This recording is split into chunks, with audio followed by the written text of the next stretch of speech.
Good morning or afternoon to you guys for week 7. We are going to talk about poetry techniques. This is our revision. Sorry, my son just walked into the room.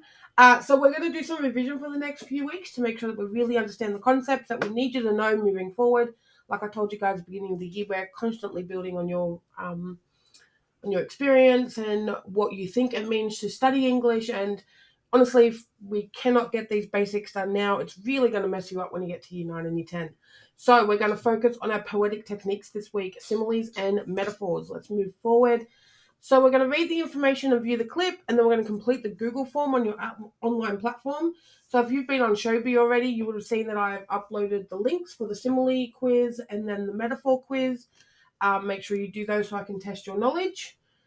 So, how do we know who is who?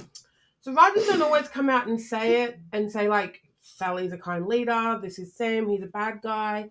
And we don't want them to, because that's boring. We spoke a lot about this when we were reading our book this year, where we talked about direct and indirect characterization, and a lot of ways that indirect characterization comes across is with the use of figurative language techniques. So these are the 6 techniques that it's really important that you understand. So we're going to start with the top with alliteration.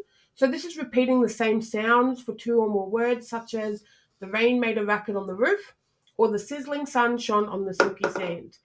Now, the reason we use alliteration is because it helps us remember parts. So if I'm introducing a really important character to my story, I may choose to use alliteration in that introduction to make his introduction more powerful or more memorable.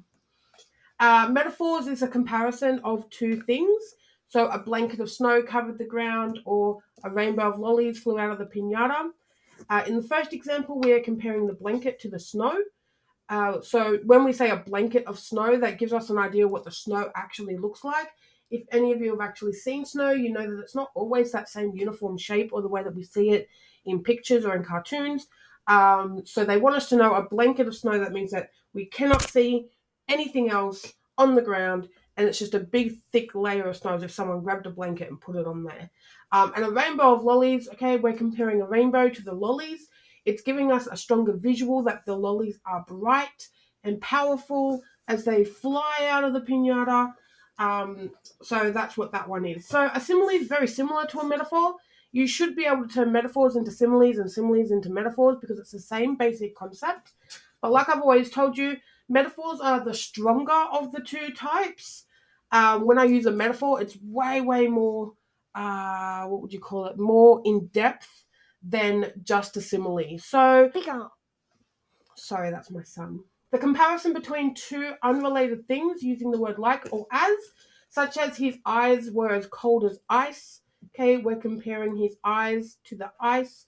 We're saying that they're cold and indifferent and not nice, basically, because when we say something like cold as ice, it's not a warm feeling.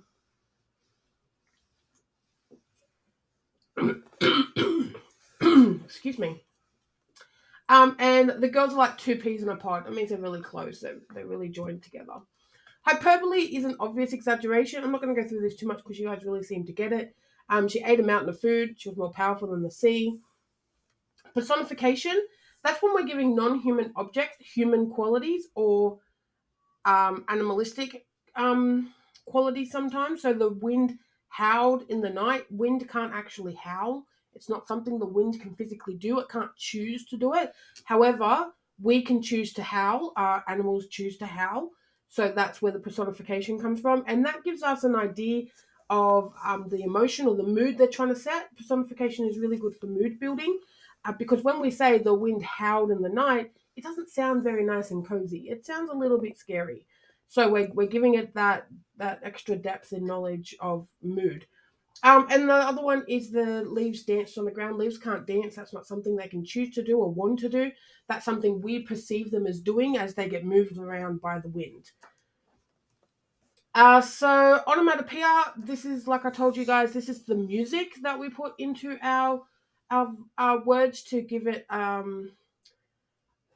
more lifelike sort of response.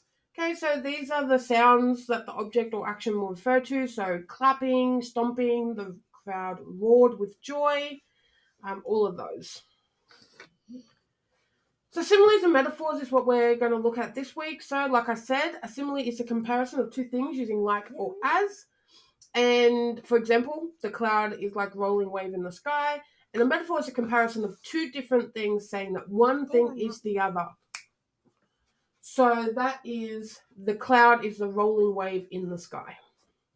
Now, these are the same example. Like I told you, a simile becomes a metaphor becomes a simile. But it all depends on what kind of emotion you're trying to draw out of your audience.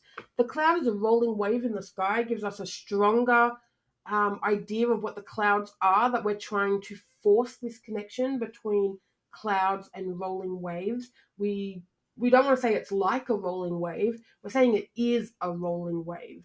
So a metaphor is comparing things in a stronger connection. We want that image in our reader's head to be very strong and concise. So it's not like a rolling wave, because a rolling wave can mean many things to different people. It is a rolling wave. I hope that explains the difference between similes and metaphors. And here we're going to complete the simile worksheet. Like I said, that's already put on our Shobi account. So if you just go click on that, you can go through the questions. I'm not going to go through each question on the questionnaire with you. Just do your best, and I'm sure it'll be fine. And that's the end of lesson 1. I hope you guys enjoyed, and I'll see you all in lesson 2. Bye.